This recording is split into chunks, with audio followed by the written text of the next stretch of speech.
Las zorras tienen cuevas para dormir. Las aves de los cielos tienen... Dios los bendiga. Estoy contenta, agradecida con el Señor por el privilegio que me concede de estar llegando al fin del capítulo 15 del libro de los Romanos. Ha sido una jornada gloriosa. Estoy emocionada y agradecida por el Señor, por esta carta tan preciosa que nos libra de las falsas doctrinas. Aquí tenemos la esencia de las doctrinas de la Iglesia cristiana y tenemos todo lo que necesitamos para no desviarnos de los caminos del Señor. Comencemos con el verso 22 al 31, donde el apóstol Pablo está finalizando este capítulo 15. Y en estos versos vamos a apreciar los planes que el apóstol Pablo tiene para el futuro. Su plan futuro era ir a España. Y él tenía dos razones por las que deseaba ir. Vamos a leerlo. En el verso 22 dice: por esta causa me he visto impedido muchas veces de ir a vosotros. Pero ahora, no teniendo más campo en estas regiones y deseando desde hace muchos años ir a vosotros cuando vaya a España. El primer parada que quería hacer el apóstol a Pablo, pues era, o la última parada que quería hacer es en España. Quería llegar a Roma y de Roma a formar una sede, tener una sede, una central para el ministerio misionero e ir a España. Había dos razones por las cuales él deseaba ir a España. La primera era que España era la tierra más occidental de Europa, o sea, el límite del mundo civilizado. Y esto atraía al apóstol Pablo para predicar el evangelio hasta aquí, para que la palabra de Dios llegara hasta lo último. Él creía que ya no había más territorio para conquistar, sino que todo el globo terráqueo terminaba en España. En aquel tiempo florecían en España muchos genios, y esta es la otra razón por la cual el apóstol Pablo quería ir a España. Había muchos genios, entre los cuales estaba Lucano, el poeta épico, o sea, heroico. También estaba Marcial, el maestro de epigrama, el que hace grabados sobre piedra, metal u otro material duro. Y Quintiliano, el más grande preceptor de oratoria en su tiempo. Y pues ni más ni menos que Séneca, el gran filósofo político, orador, escritor romano, conocido por sus obras de carácter moral. Y él fue el primer ministro de Nerón, y Séneca era de España. El pensamiento de Pablo era que podían suceder cosas maravillosas si España fuera ganada para Cristo. Veamos el verso 23 que dice el apóstol: pero ahora no he tenido más campo en estas regiones. Ya quería extender más del ministerio. Mire qué tremendo el ministerio del apóstol Pablo. Se dice que él miraba un barco y ya se miraba montado en ese barco para ir a conquistar otras tierras donde no se había escuchado el evangelio de Jesucristo. Y dice: ahora no teniendo más campo en esas regiones y deseando desde hace muchos años ir a vosotros, cuando vaya a España iré a vosotros, porque espero veros al pasar y ser encaminado allá por vosotros una vez que haya gozado con vosotros. Mas ahora, dice el apóstol Pablo, voy a Jerusalén para ministrar a los santos, porque Macedonia y Acaya tuvieron a bien hacer una ofrenda para los pobres que hay entre los santos que están en Jerusalén. Entonces su plan inmediato era ir a Jerusalén, pero deseando en su corazón, después de estar en Jerusalén, ir a Roma e ir a España para seguir avanzando en la obra misionera. Había tenido un proyecto que era más querido en su corazón ahora, y ese proyecto más querido en su corazón era llevar una ofrenda a la iglesia madre en Jerusalén. Había organizado una colecta entre las iglesias más jóvenes para la iglesia madre. Veamos esto, ya lo vimos en el verso 26, que dice: porque Macedonia y Acaya tuvieron a bien hacer una ofrenda para los pobres que hay entre los santos que están en Jerusalén. Vean, vayamos a Corintios también, primer libro de Corintios, la carta, y veamos el capítulo 16. Aquí vamos a ver sobre esta ofrenda, en el capítulo 16, que dice: en cuanto a la ofrenda para los santos, haced vosotros también de la manera que ordené en las iglesias de Galacia. Cada primer día de la semana, cada uno de vosotros ponga aparte algo según haya prosperado, guardándolo para que cuando yo llegue no se recojan entonces ofrendas. Y cuando haya llegado a quienes hubiera designado por carta, a estos enviaré para que lleven vuestro donativo a Jerusalén. Quiero que usted considere una cosa, aquí no está hablando de diezmo, está hablando de una ofrenda especial para la iglesia madre, que iban a llevar, él mismo se había propuesto llevarlo a Jerusalén, y de ahí, después de estar en Jerusalén, pues continuar su viaje. Así es que era de suponer que la iglesia madre, la iglesia primitiva en Jerusalén, estaba en decadencia, en pobreza, ya que muchos que habían rechazado a Jesús, pues eran despedidos de sus trabajos porque se convertían a Cristo. Pablo se sentía deudor y que era su deber, él sentía que era su deber aportar a la iglesia. Lo único que el apóstol había pedido a las iglesias pequeñas es que se acordaran de los pobres, como dice Gálatas capítulo 2, verso 10. Dice, solamente nos pidieron que os acordésemos de los pobres. No había mejor manera, ni habrá mejor manera de demostrar nuestra fe en lo práctico y la unidad de la iglesia. Así enseñaba a las iglesias jóvenes, y les enseñaba que no eran iglesias aisladas, sino miembros de una iglesia que se extendía por todo el mundo. Eso nos hace recordar que no solo somos miembros de una iglesia local, sino que somos miembros del cuerpo de Cristo a través de todo el mundo. Como lo dice el verso 27, ahí donde estamos en capítulo 15, pues les pareció bueno y son deudores a ellos. Porque si los gentiles han sido hechos participantes de sus bienes espirituales, deben también ellos ministrarles de lo material. ¿Se da cuenta? Que era una deuda, que la iglesia en Jerusalén era la madre de las iglesias restantes y le pareció bien a Pablo enviar una ofrenda, porque si nosotros los gentiles habíamos participado de los bienes espirituales, pues también a ellos había que ministrarles en los bienes materiales. Suena lógico. Si hemos recibido administración, si hemos recibido bendición del ministerio de la iglesia o de ciertas personas que nos han ministrado, pues lo más lógico es ministrarles también en los bienes materiales. ¿Por qué? Porque somos un solo cuerpo. Somos todos en unidad, pertenecemos a la misma iglesia, la iglesia de nuestro Señor Jesucristo, que es su cuerpo. Después de llevar esa ofrenda y enseñarles que no había mejor manera de demostrarles la unidad de la iglesia, sino a través de una ofrenda. Eso traía una unidad al sentirse parte de la iglesia madre. Esa era la mejor manera de demostrar la fe y seguir haciendo la mejor manera que nosotros podemos hacer para demostrar nuestra fe. No una fe de palabras, sino una fe que se practica. Es muy fácil hablar de generosidad, facilísimo, esa generosidad cristiana. Pero con esta ofrenda enseñaba que de la palabra o de las palabras, pues se debe pasar a las obras. Muchas veces se dice, o algunas veces se dice, si yo tuviera más, daba más. Pero si en lo poco no somos fieles, imagínense cuando se tenga mucho, pues no lo vamos a hacer tampoco.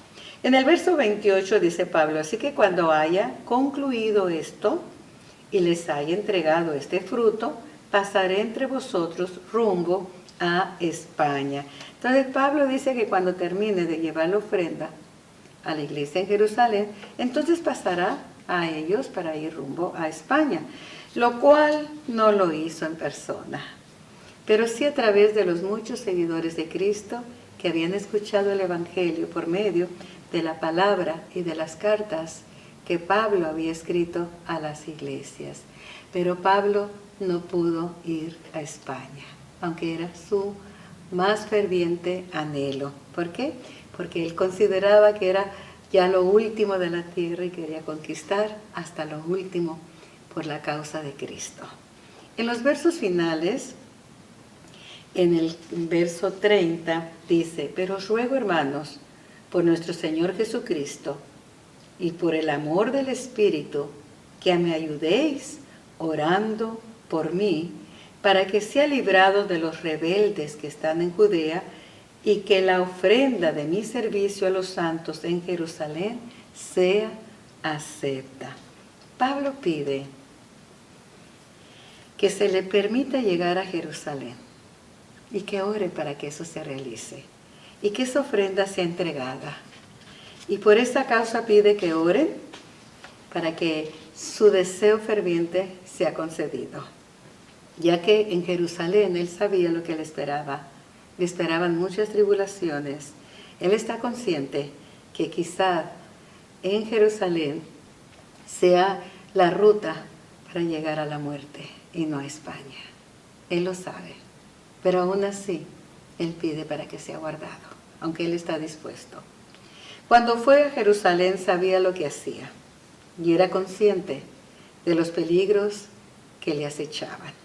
Vamos a ver esto en el libro de los Hechos, en el capítulo 20, verso 22. Capítulo 20, verso 22. Vamos a ver algo relacionado con el apóstol Pablo, capítulo 20, verso 22. Ahora he aquí ligado yo en espíritu, voy a Jerusalén, sin saber lo que allá me ha de acontecer, salvo que el Espíritu Santo por todas las ciudades me da testimonio diciendo que me esperan prisiones y tribulaciones. Pero de ninguna cosa hago caso, ni estimo preciosa mi vida para mí mismo, con tal de que acabe mi carrera con gozo y el ministerio que recibí del Señor Jesús, para dar testimonio del Evangelio de la gracia de Dios. Y ahora he aquí, yo sé que ninguno de todos vosotros, entre quienes he pasado predicando el reino de Dios, verá más mi rostro. Él sabía que ir a Jerusalén iba a ser la despedida y ya no iba a estar con los de la iglesia de Éfeso, así como con la iglesia de Filipo, de las iglesias que él había fundado. Porque aunque sin saber lo que ya me ha de acontecer, no sabía a ciencia cierta que le esperaba, pero el Espíritu Santo le había dado testimonio. Donde quiera que él iba, las iglesias le decían de lo que le esperaba. Y los de Filipo le rogaban, le lloraron que no fuera. Y dice: no hará más pesada mi carga. Él estaba dispuesto hasta morir por la causa de Cristo. Al igual que Jesús cuando afirmó su rostro para ir a Jerusalén, como lo dice el capítulo 9 de Lucas en el verso 51, el Señor Jesús sabía lo que le esperaba en Jerusalén. Él sabía que le esperaba la muerte, pero aún así él afirmó su rostro y fue a Jerusalén. Asimismo lo ha hecho Pablo. La mayor prueba de valor es que a sabiendas que nos espera peligro, continuemos hacia adelante, a pesar de, por la causa de nuestro Señor Jesucristo. Pablo fue arrestado en el templo, como vamos a verlo en Hechos capítulo 21, verso 36, dice la Escritura: al llegar a las gradas aconteció que era llevado en peso por los soldados a causa de la violencia de la multitud. Y ahí fue llevado ante el tribuno y después ante el concilio, porque él apeló que era ciudadano romano, y al apelar al César, pues él sabía que al apelar al César, pues definitivamente le esperaba la muerte. Pero sabiendo que estaba en la perfecta voluntad del que le había llamado, él se decidió a hacer lo que estaba haciendo. Nunca se había identificado como ciudadano romano, pero en esta ocasión se identifica como ciudadano romano para ser llevado a Roma. Pero ya no para predicar la palabra en libertad, sino para predicar la palabra en cadenas. Veamos Hechos capítulo 9, retrocedamos ahí y vamos a ver algo, porque el apóstol Pablo está dispuesto y con gozo, porque el Señor ya le había hablado en el verso 15. El Señor le dijo, ve, porque instrumento escogido me es este, para llevar mi nombre en presencia de los gentiles y de reyes. Al apelar a Roma, al César, identificándose como ciudadano romano, él iba a ser llevado ante los reyes. Fue llevado ante el gobernador, fue llevado ante los reyes, y así se cumple la palabra que el Señor Jesús había dicho a Ananías cuando le pide que vaya a orar por el apóstol Pablo, porque le era instrumento útil. ¿Para qué? Para llevar su nombre a los gentiles, a los reyes y a los hijos de Israel. Y en el verso 16 dice, porque yo le mostraré cuánto lo es necesario padecer por mi nombre. Así es que desde el llamado del apóstol Pablo, él sabía lo que él iba a padecer.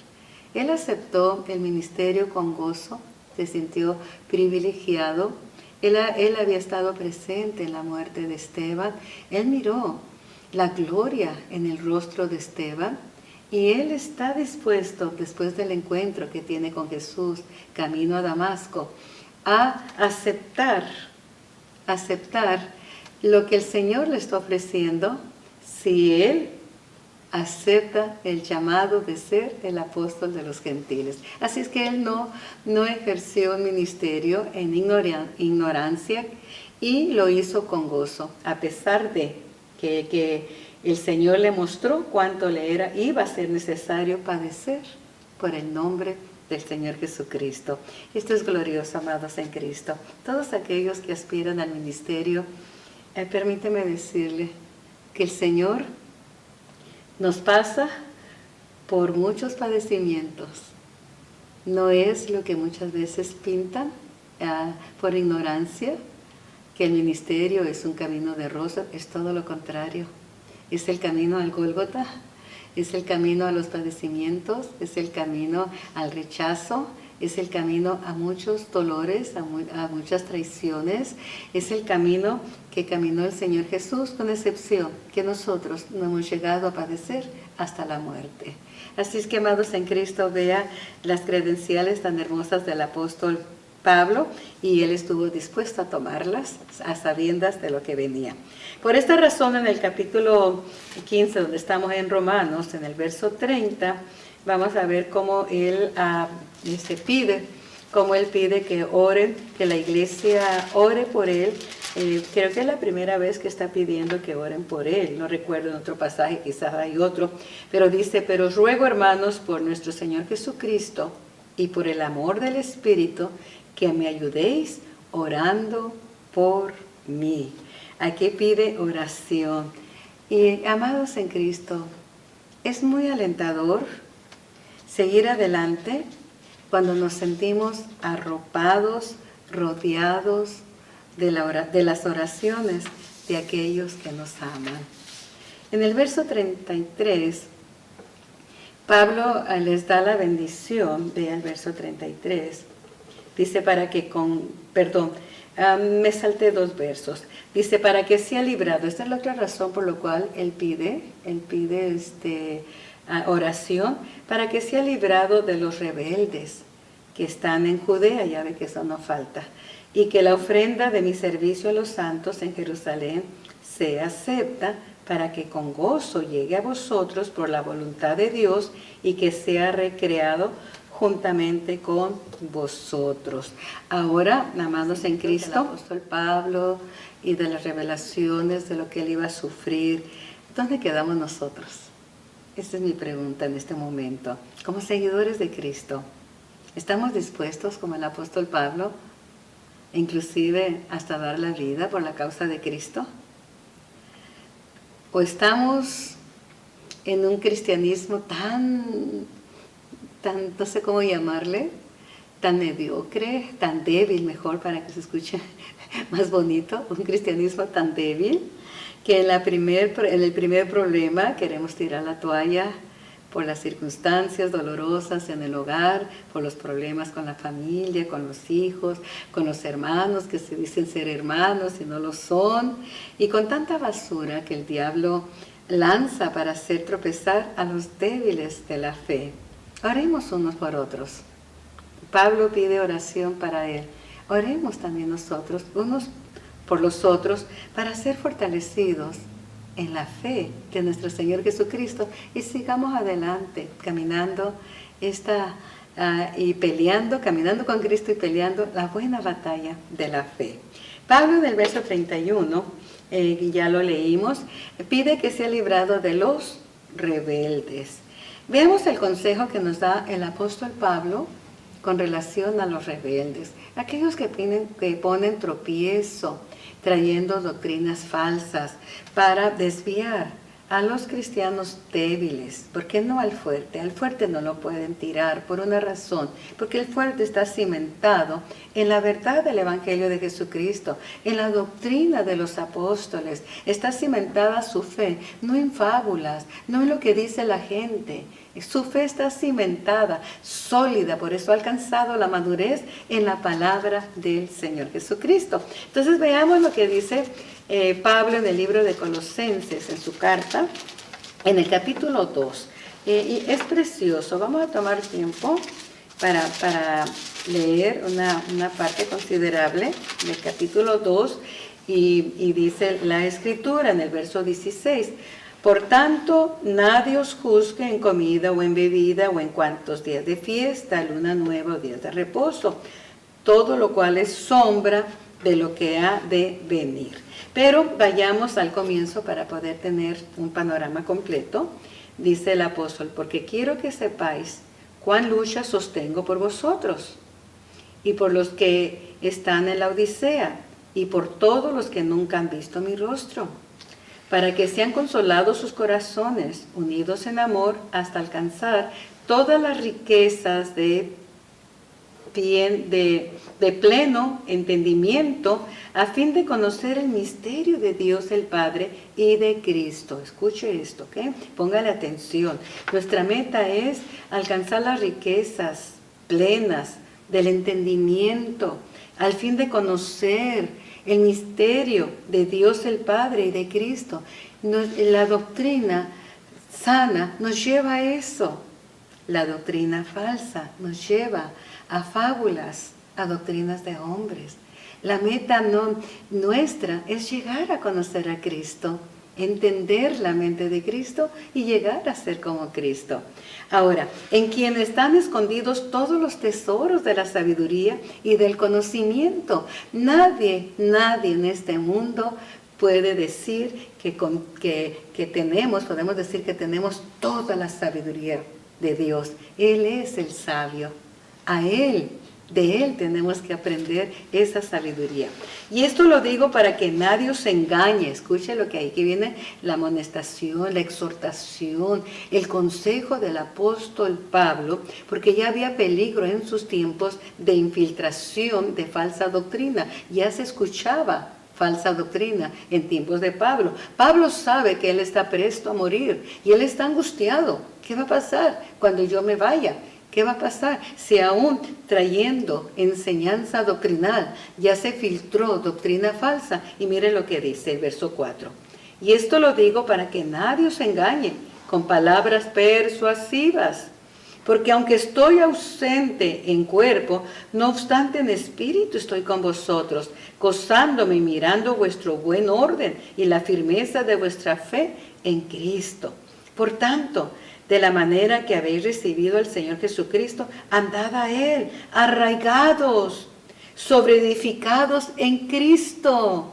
arraigados en la fe, para que ningún viento de falsa doctrina los arrastre y los saque de la verdad, y confirmados en la fe, así como habéis sido enseñados, abundando en acción de gracias. Ve al verso 8.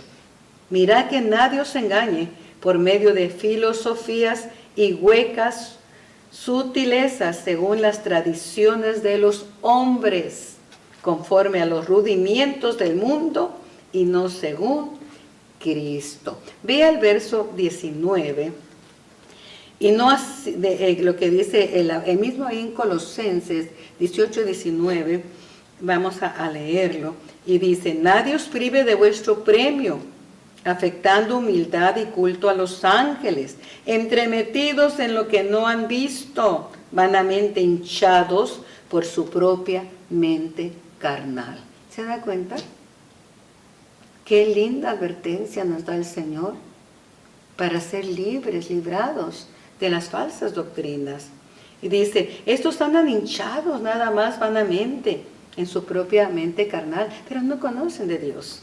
Y no haciéndose, escuche, no haciéndose, sino tomándose de la cabeza, y está con mayúscula, o sea, Cristo, en virtud de quien todo el cuerpo, nutriéndose, uniéndose por las coyunturas y ligamentos, crece con el conocimiento que da Dios. ¿Quién da el conocimiento?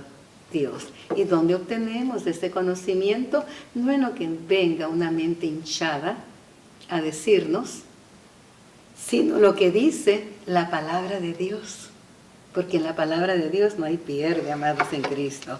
Así es que mire, esos andaban adoctrinando con doctrinas de hombres. ¿Por qué no? ¿Por qué? Estas personas que andan adoctrinando, porque eso abunda y se ha multiplicado. No te hablan de Cristo cuando estás en el pecado. No te hablan de Cristo cuando estás en la calle tirado. No te hablan de Cristo cuando estás en los vicios. Pero nomás saben que estás en una iglesia y ahí van a venir a adoctrinarte para ponerte tropiezo, porque vienen de parte de Satanás, y tú no estés cimentado, afirmado en la sana doctrina y crezcas. Vea cuál es el trabajo de estos enviados de Satanás. Esos que andan adoctrinando, ¿por qué no te hablan de la doctrina de la salvación? Eso es lo más importante. ¿Por qué no te hablan de la doctrina de la fe? Ya que sin fe es imposible agradar a Dios. ¿Por qué no te hablan de la doctrina de la justificación para que sepas quiénes somos en Cristo? ¿Por qué no te hablan de la doctrina de la predestinación? Ya que todos en Cristo hemos sido predestinados a ser salvos. ¿Por qué no te hablan de la doctrina de la santidad? Ya que sin santidad ninguno verá a Dios. Te hablan de tonteras externas, pero no te hablan de la doctrina fundamental que encontramos aquí en el libro de Romanos, y que es Pablo el que nos muestra la base de nuestra fe a través de esta carta gloriosa doctrinal. Así es que, amados en Cristo, todas estas doctrinas han sido enseñadas por el apóstol Pablo en este libro de Romanos. Esta es una joya, esto es precioso. Esto es el fundamento firme de nuestra fe, no las fábulas y habladurías de otras gentes. Aquí está el fundamento firme. Si quieres llegar a la meta, si queremos llegar realmente a ser quien Cristo espera que seamos, este es el fundamento. Aquí está la doctrina, la verdadera doctrina de la iglesia cristiana. Por esa razón, Pablo le escribe, y todas estas doctrinas, amadas en Cristo, de las que hemos mencionado, tanto salvación, fe, justificación, predestinación y santidad, la encontramos en este libro precioso. Romanos es la que más, esta carta a los Romanos es la que más se parece a un tratado teológico, y le escribe para proteger a las iglesias de las falsas doctrinas que ya circulaban en los tiempos del apóstol Pablo. Por lo tanto, amados en Cristo, Romanos no es solo un tratado doctrinal, sino que es una carta profiláctica. Ahora, usted dirá, ¿y esto cómo se come? Es decir, algo que protege de una infección. Eso significa, Pablo ya había visto el daño y los problemas que podían causar las doctrinas erróneas y la palabra torcida y las concepciones equivocadas de la fe y la doctrina cristiana. Pablo se da cuenta que la mejor protección contra esta infección de falsa doctrina era y sigue siendo el antiséptico de la verdad. Leamos por último,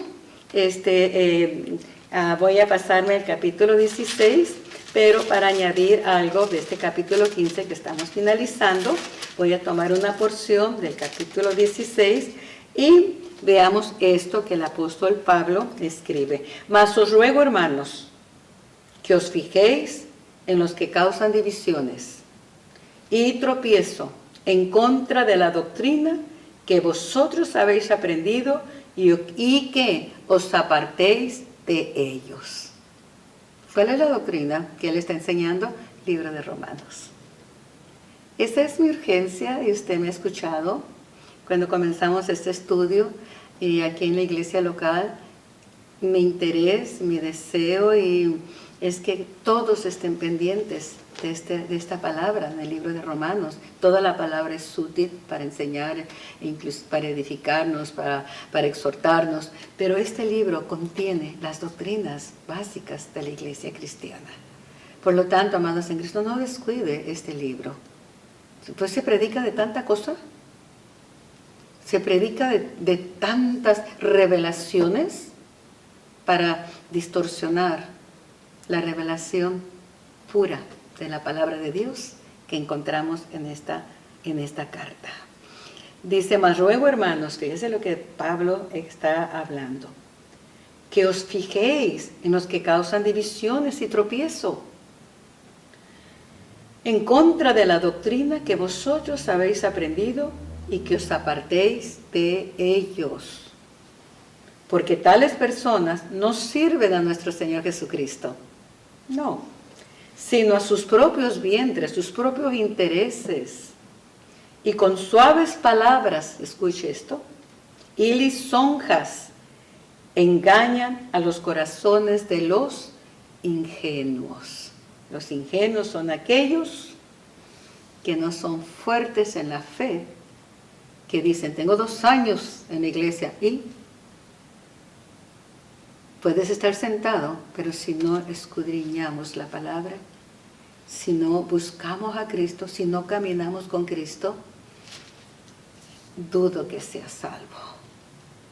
Si no tienes hambre por la palabra, con todo respeto, yo dudo que conozcas a Cristo. Si no te interesa escudriñar las Escrituras, yo dudo que hayas tenido un encuentro con Cristo, porque el Señor Jesús dijo, escudriñad las Escrituras, porque en ellas encuentras la vida eterna. En ellas íbamos a encontrarlo a Él, porque Él es la vida eterna. ¿Cómo puedes decir que caminas con Cristo, que conoces a Cristo, que eres maduro? ¿Cómo podemos decirlo si no nos interesa la palabra viva y eficaz, que es Cristo, impresa en su palabra? Amados, tengamos mucho cuidado. Dice que tales personas saben quiénes son los débiles. Saben que no conocen su doctrina. Y no la conocen porque no la quieren conocer, porque aquí está Romanos y usted tiene una Biblia con el libro de Romanos. Y usted tiene un estudio, y hablo a la iglesia local, que se está dando cada miércoles para que usted no caiga en el engaño de las doctrinas de hombres y se afirme en las doctrinas de Jesucristo. Y dice, por tales personas no sirven a nuestro Señor Jesucristo, no, porque si les sirviera, no pusieran tropiezo a uno que comienza para desviarlo de su iglesia. Así es que ellos sirven a sus propios vientres, con palabras de y lisonjas engañan a los corazones de los ingenuos.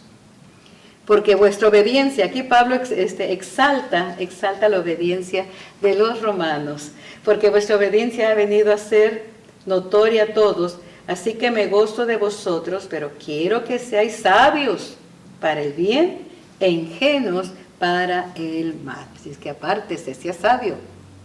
Sea sabio. Si no le predicaron cuando usted estaba caído en pecado, porque ahora vienen a enseñarle cómo salirse de la verdad, de la doctrina de Jesucristo, con cosas externas que no tienen que ver ni con santidad, ni con salvación, ni con fe, ni con justificación, ni con predestinación, que es la base de nuestra fe en Cristo.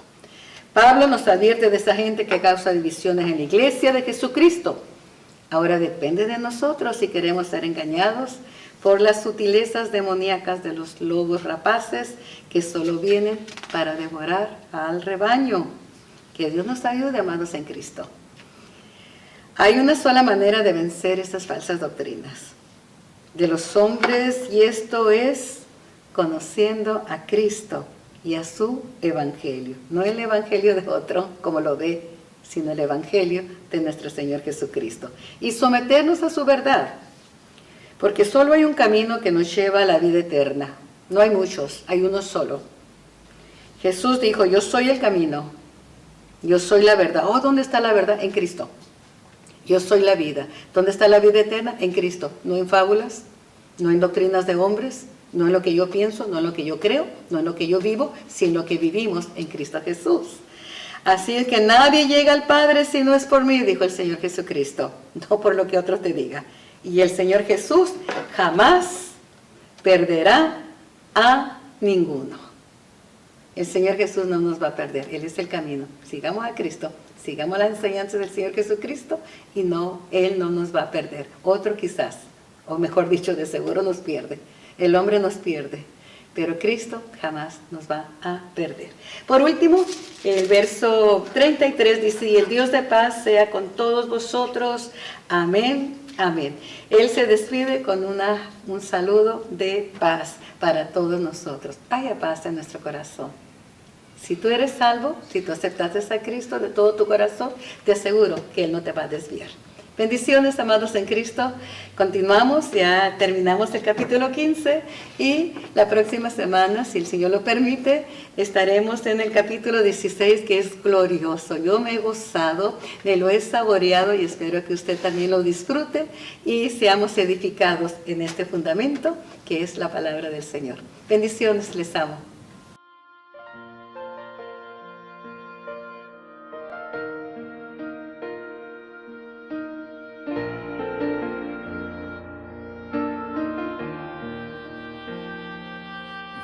Sé sobre el futuro,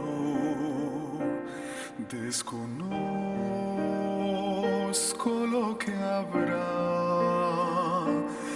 Es probable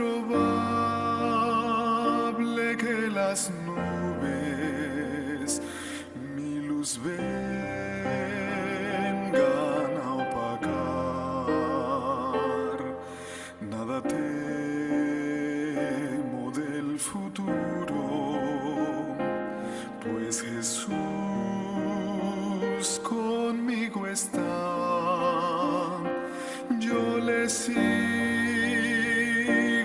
decidido, pues Él sabe lo que habrá.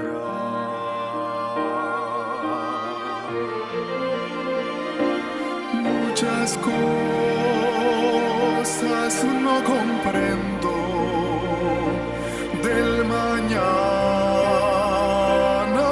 con su afán, mas un dulce amigo tengo que mi mano sostendrá.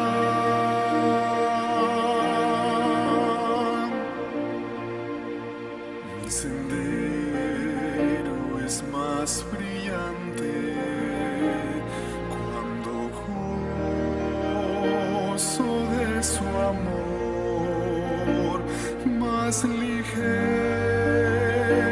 son mis cargas cuando voy a mi Señor, cuando llegue a las mansiones que en la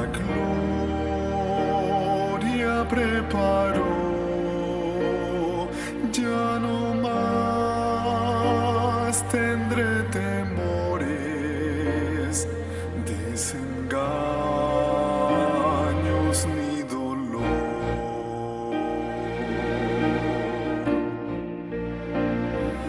Muchas cosas cosas no comprendo del mañana con su afán, mas un dulce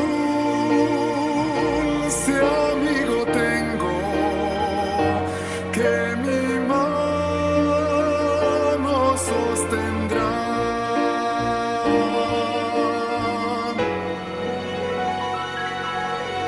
Nada sé sobre el futuro, desconozco lo que habrá, mas él cuida de las aves, él también me cuidará, y al andar por mi camino en la prueba o tempestad, sé que Cristo irá conmigo, sé que guarda su bondad.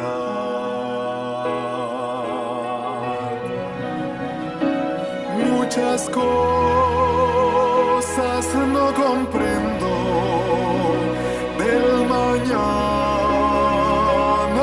con su afán, mas un dulce amigo tengo que mi mano sostendrá. Mas un dulce amigo tengo que mi mano sostendrá.